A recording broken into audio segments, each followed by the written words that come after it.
अहो त्यापेक्षा देखील मोठी खळबळ उडवून देणारी एक बातमी समोर आली आहे।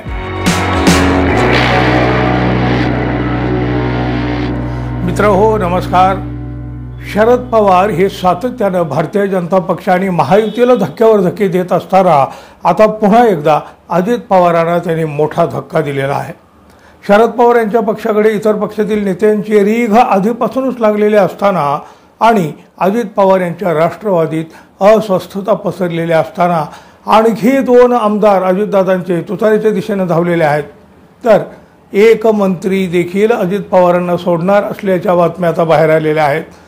अहो हे मंत्री बैठकीलाही अनुपस्थित राहिले आणि आता शरद पवार यांची भेटही घेणार आहेत। या दोन घडामोडीमुळे राष्ट्रवादी चिंतेचे वातावरण निर्माण झालेले आहे।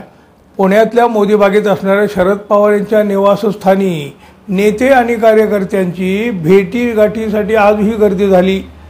यातच अजित पवार गटाचे दोन नेते शरद पवार यांच्या भेटीला पोहोचले। त्यामुळे पुण्यात आणि सोलापुरात देखील राजकीय बदलाचे संकेत दिसत आहेत।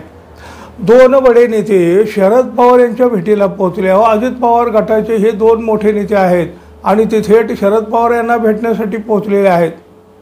आता यातील एका आमदाराची तर आधीपासूनच चर्चा आहे, म्हणजे सोलापूर जिल्ह्यातले माढा विधानसभा मतदारसंघाचे आमदार बबनदादा शिंदे हे शरद पवारांना या आधीही भेटलेले आहेत, पण आज त्यांनी पुन्हा भेट घेतलेली आहे। आता हे बबन शिंदे पुन्हा शरद पवार गटात येण्यासाठी इच्छुक आहेत असं सांगितलं जात आहे। वास्तविक बबन शिंदे यांनी या आधीही शरद पवार यांची भेट घेतली होती। ते स्वतः निवडणूक लढवणार नाहीत, पण पुत्र रणजित शिंदे यांना मैदानात उतरवणार आहेत। अर्थात त्यांनी तसं जाहीरही केलेलं आहे। त्यासाठी तुतारी मिळावी ही त्यांची अपेक्षा आहे। आता आजची भेट ही नक्की कशासाठी होती हे मात्र अद्याप बाहेर आलेलं नाही। पिंपरी चिंचवडचे अजित पवार गटाचे नेते विलास लांडे हे देखील गेल्या काही काळापासून चर्चेत आहेत। हे लांडे देखील आज शरद पवार यांच्या भेटीला पोहोचले। विलास लांडे यांनी मागे भोसरी विधानसभेची निवडणूक लढवलेली होती। विलास लांडे शरद पवार गटाच्या वाटेवर असल्याची माहिती आता अधिक प्रकर्षाने प्रभावाने समोर येऊ लागले आहे।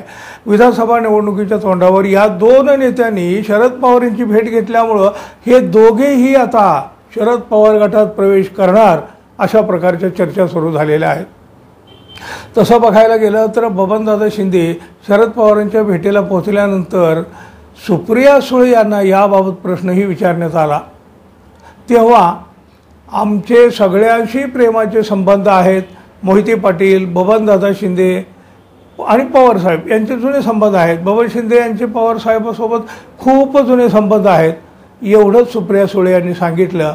पण आजच्या भेटीत काय घडलं याची माहिती मात्र बाहेर आली नाही। भोसरी इथले ठाकरे गटाचे नेते रवी लांडगे हे देखील आज शरद पवार यांच्या भेटीला पोहोचले। भोसरी विधानसभेवर ठाकरे गटाकडून दावा करण्यात येत आहे। भोसरीत आपल्याला सहकार्य करावं यासाठी रवी लांडगे हे शरद पवारांना विनंती करीत असल्याचं सांगण्यात येत आहे। भारतीय जनता पक्षाचे आमदार महेश लांडगे यांच्या विरोधात महाविकास आघाडीची मोर्चे बांधणी सुरू आहे आणि अशातच रवी लांडगे शरद पवार यांच्या भेटीला पोहोचले। अहो त्यापेक्षा देखील मोठी खळबळ उडवून देणारी एक बातमी समोर आली आहे। अहो कधी काळी शरद पवार यांचे अत्यंत विश्वासू असलेले सहकारी आणि सध्या अजित पवार गटातून मंत्री झालेले दिलीप वळसे पाटील हे देखील आता तुतारीच्या मार्गाला निघालेले आहेत। वळसे पाटील पुण्यात शरद पवार यांची भेट घेणार असल्याची चर्चा सुरू झाली आणि एक खळबळ उडाली। एकीकडे बघा मंत्रिमंडळ बैठकीला दिलीप वळसे पाटील यांनी दांडी मारली, तर दुसरीकडे शरद पवार यांच्या भेटीसाठी ते जात असल्याची बातमी बाहेर आली। ऐन निवडणुकीच्या तोंडावर दिलीप वळसे पाटील आता हातात तुतारी घेण्याची देखील शक्यता आहे अशा पद्धतीची चर्चा आहे आणि तशी शक्यता ही आता स्पष्ट होत चाललेली आहे। वळसे पाटील यांनी तुतारी जर हाती घेतली तर हा अजित पवार आणि त्यांच्या राष्ट्रवादीसाठी खूप मोठा धक्का बसणार आहे। राष्ट्रवादीमध्ये फूट पडल्यानंतर दिलीप वळसे पाटील हे अजित पवार यांच्यासोबत गेले। वळसे पाटील यांनी मंत्रिमंडळाच्या बैठकीला एकीकडे दांडी मारली आणि पुण्यात ते शरद पवार यांना भेटत असल्याची चर्चा बाहेर आली। दरम्यान यापूर्वी देखील शरद पवार यांनी अजित पवार यांना अनेक धक्के दिलेले आहेत। धक्क्यावर धक्के एवढा एकमेव कार्यक्रम शरद पवार यांचा सुरू आहे.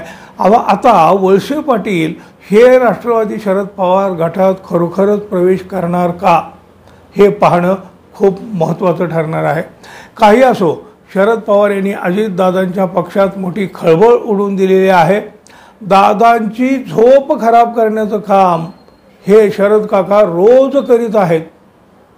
मित्रांनो, अजितदादा यांचा पक्ष आता रिकामा होण्यास सुरुवात झाली आहे का हो? आपण काय मानायचं काय नाही, म्हणजे तुम्हाला काय वाटेल जरूर कमेंट करा. आणि हो, आपण अजून आपल्या चॅनलवर नवीन असाल किंवा अजून आपल्या चॅनलला आपण सबस्क्राईब केलं नसेल तर कृपया सबस्क्राईब करावं ही अपेक्षा आहे.